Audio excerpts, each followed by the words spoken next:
Remember, engaging with a surveyor, a lawyer, physically going to the site, also talking to the neighbors, talking to the chief is also part of the due diligence and is very key when you are buying land. Especially uko mashinani ushago, you want an agricultural land.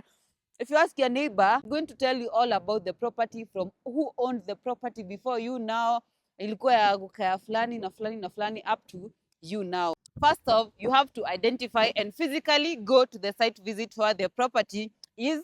There you are going to check for infrastructure, easy access to social amenities, that is mashule, makanisa, especially for residential purposes where you want to build and settle with your family. It is very, very important. Also for agricultural, you also have to look at the zoning laws of the area. But after now you're going to the site visit. And after the site visit, if you are really interested and you feel like you want to proceed, you ask for the copy of the title deed, where you go do your due diligence. You can engage with a certified lawyer who's going to conduct the due diligence for you. They're going to do something called the green card search.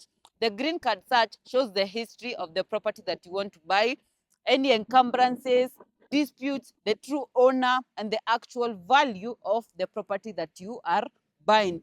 After that is why you engage a surveyor. A surveyor, what a surveyor does is not what a lawyer does. A surveyor confirms the beacons, the size, and the exact location of where your property is. You hear in some cases, mtu amejenga ploti, na penye amejenga unapata there's a dispute because alijenga maybe past kwa neighbor, kwenye jirani alikuwa anafaa kuwa. But if you engage a licensed surveyor, they're going to do that for you, ask for the mutation form, confirm the size, the location, and the exact size of the property, basically. After this has been done, you are going to now to the lawyer office where you are going to draft the sales agreement.